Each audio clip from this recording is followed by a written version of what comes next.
طيب خليني بقى اقول لك اللي انت مهما كانت الظروف صعبة حواليك ومهما كان انت متدمر نفسيا وماديا، انت لو قعدت وقلت انا مش مكمل او انا مش هعمل حاجة وخلاص انا استسلمت للظروف، صدقني والله هتفشل في حاجات كتير قوي في حياتك.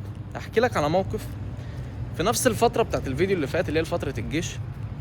طبعا الفترة دي انت بتحسب كل جنيه، مش كل جنيه اللي انا بقولها لك كده اللي هو كناية ولا حاجة، لا انت حرفيا بتحسب كل جنيه. كل جنيه انت بتصرفه.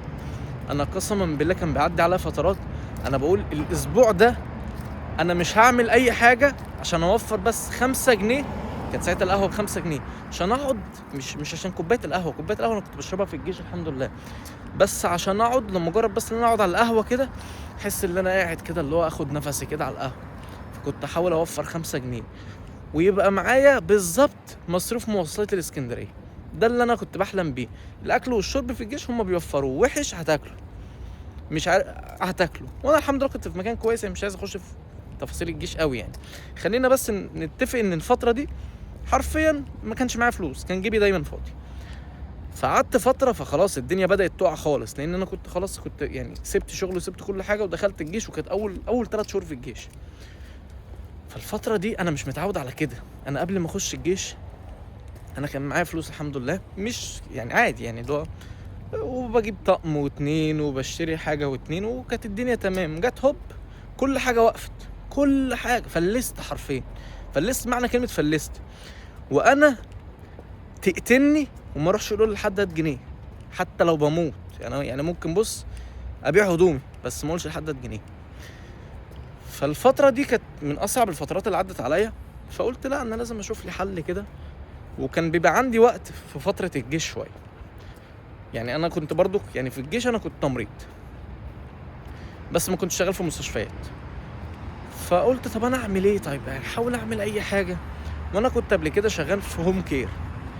قلت بص انا هعمل ايه، انا هلف على الصيدليات والله العظيم عشان تعرفوا بس ان انت طول ما بتسعى للرزق ربنا هيكرمك. قلت هلف على الصيدليات واسيب رقمي، ولو حد محتاج مثلا كانولا ولا محلول ولا حاجه يكلمني، واي حاجه انا هقبل بيها. لو قلت لي 10 جنيه اركب لك كانولا ومحلول واعمل لك اللي انت هقبل بيها. ولو حد معوش خالص وانا فاضي هروح برضك. ما انت برضك انت لازم تعمل حاجه لله، يعني دي بينك وبين ربنا بس انا بفهمك يعني. المهم رحت رايح تبع كروت، والله العظيم 3 جمعت حقها. كان حق الكروت 120 جنيه الاجازه اللي بعد منها. ورحت لافف على الصيدليات اللي في القاهره كلها، سايب رقمي. اي حد عايز خدمه منزليه مثلا للتمريض انا موجود. طبعا انا الفلوس اللي كانت معايا كلها في الاجازه اللي هو ال 120 جنيه، ومعايا فلوس المواصلات اللي انا ارجع بيها، معيش فلوس تاني. فاصبح ان انا كده فلست خالص.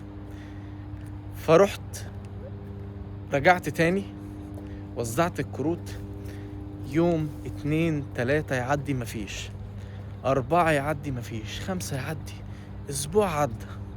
فاصحابي ايه كانوا طالعين كده، فقال لك ايه تعالى احنا رايحين وسط البلد ومش عارف ايه. قلت لهم يا جدعان طب يلا بينا، طب احنا كلنا اصلا ما شاء الله شله مفلسين.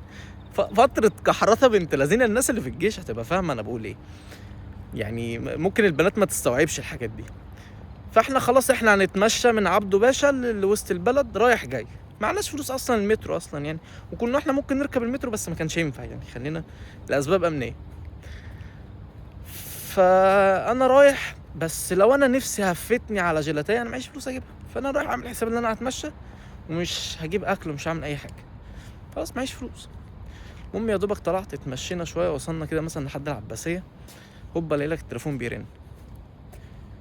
الاقي لك واحد بيكلمني، الو كذا، كنت مسميها مكتب معين يعني. قلت له يا فندم اتفضل معاك. قال لي انا عايزك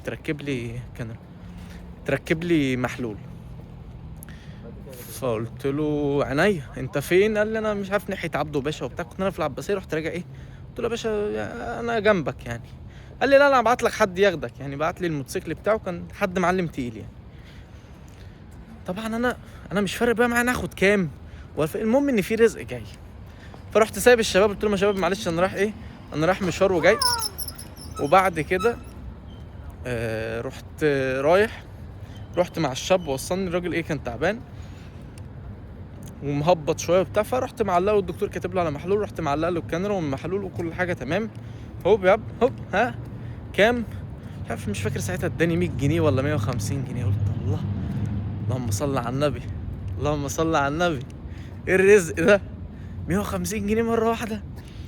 فاللي هو لا بقى، ده انا عايز اكلم صحابي، انا جاي لكم، ده انا هاكل جيلاتي، ده انا لو نفسي هفتني على سندوتش هجيبه. المهم فقلت بس خلاص كده الدنيا هتبتدي ايه، تشتغل. فقلت سبحان الله، بص انا ما كنتش متاكد من الحاجه اللي انا بعملها، وبعمل في حاجه مستحيله، خلي بالك، في ظروف بنت لذينه اصلا، واللي انت تمشي في الشارع دي مش بسهوله يعني. فهوب عدى اول اسبوع، هوب مكالمه في التانية، يلا محلول هنا، يلا كانولا هنا، يلا، واللي معاه واللي معهوش، اقسم بالله، واللي معاه واللي معهوش. يعني اللي يقول لي كانولا ب20 جنيه والله ما معايا غير 20 جنيه يا عم، والله انا كده مرضي، لان فعلا في ناس ظروفها صعبه، والله العظيم يا جدعان، قسما بدين الله، في ناس فعلا انت لو تشوف بلوتهم، يعني يقول لك شوف بلوت الناس تصعب، تهون عليك بلوتك. حرفيا الناس معاش تاكل وانت معكش تاكل برضك، بس بعد كده او قبل كده عشان انت في فتره جيش، بس لو قعدت في جيشك هتاكل، ولما تطلع من الجيش ربنا يكرمك هتشتغل وتاكل. في ناس فعلا هي حياتها هي بتلاقي اللقمه بالعافيه، فدي حاجه تخليك تحمد ربنا وتقول يعني ربنا يديم، احنا في زحام من النعم. فالمهم كانوا هنا مش عارف محلول هنا، مش عارف التليفونات اشتغلت بقى، التليفون بيرن على طول، في اوقات ما ينفعش اروح فيها بقى التليفون بيرن على طول. هوب بتكلم مع واحد صاحبي بالصدفه، كانت ساعتها ايام الكوفيد، بعد الكورونا على طول، بتكلم مع واحد صاحبي بالصدفه بيقول لي بقول لك ايه، في محلول تركبه فين، في ناحيه الجيزه كده. فانت بتعرفين بقى الناس بتوع القاهره من عبده باشا للجيزه فتره، يعني مسافه كبيره، وانا ما ينفعش اروح كده وخلاص، بس يعني قلت يا عم سيبها على الله، رايح والله العظيم 3. المهم الراجل ظبطته وكان على اكسجين وظبطت الحمد لله، يعني الممرض شاطر يعني الحمد لله. ف دخلت ظبطت الدنيا مش عارف ايه، فلقيت الراجل قسما بالله لقيته بيديني 300 جنيه. يا نهار ابيض، 300 جنيه ده انا هروح اروق على اللي جاب لي المحلول ده. بيقول لي طب في جرعه تانية بكره، تيجي بكره؟ قلت له اجي بكره، ما اجيش بكره ليه؟ المهم الاسبوع ده والله العظيم لقيت نفسي معايا اكتر من 1000 جنيه. قلت يا نهار ابيض، يا سبحانك يا رب، يعني انا كنت اخترعت حاجه في وقت انا ما ينفعش اعمل كده، بس غصب عني. وبعدين انا مش بعمل حاجه غلط، يعني انتوا عارفين الهوم كير في مصر يعني غير الدنيا هنا طبعا، انت ما تقدرش تعمل كده هنا. فقلت سبحان، عارف انت اللي انت بتنحت في الصخر، قلت سبحان الله، اللي هو انا مش متوقع كده. انا قلت مثلا هيجي لي يا عم مكالمه كل شهر مره، لقيت لك التليفون شغال، وانا انزل اجازه من هنا اكلم ناس تروح، يعني اكلم ناس تروح، اقول له روح محلول روح يا عم، حلال عليك مش عايز حاجه، يبقى عازمني على عشاء، حلال يا عم عليك، يبقى عازمني على غدا، حلال يا عم عليك، والله العظيم يا جماعه. فدي كانت من الفتره دي كنت فعلا اثبتت لنفسي ان مهما كانت الظروف صعبه، والله العظيم انت لو عايز تخلق لنفسك حاجه او تفتح لنفسك باب رزق وتفتح لنفسك مصدر رزق، لو انت سعيت ربنا هيقول لك خد، حتى لو كانت صعبه في الاول. بص انا يعني بعد ما عملت كده والف على صدرته، وساعات بخش قدام الناس اتحرج، انت بتعرض نفسك. وعلى فكره اوعى تتحرج من نفسك وانت بتعرض خدمتك على الناس. انت النهارده بتخش لاي حد تقول له السلام عليكم، انا اقدر اعمل لك الخدمه الفلانيه، لو محتاجني انا موجود، مش محتاجني مش مشكله، اتشرفت بيك. في ناس تخاف تعمل كده، في ناس تخاف تخبط على الابواب. ما تخبطش على الابواب تطلب فلوس، انت بتخبط على ابواب بتعرض نفسك، اللي يقول لك انت بتعرض والله انا بعمل الخدمه الفلانيه، لو محتاجها انا موجود. زي ما انت مثلا بتحط دلوقتي البوست على لينكد ان، على مش عارف ايه، تقول انا بقدم الخدمه الفلانيه، لو محتاجها برضو انا موجود. فاوعى في مره تتكسف اللي انت تقدم، اللي انت تدور على شغل، ولا اللي انت تعرض نفسك، ولا انت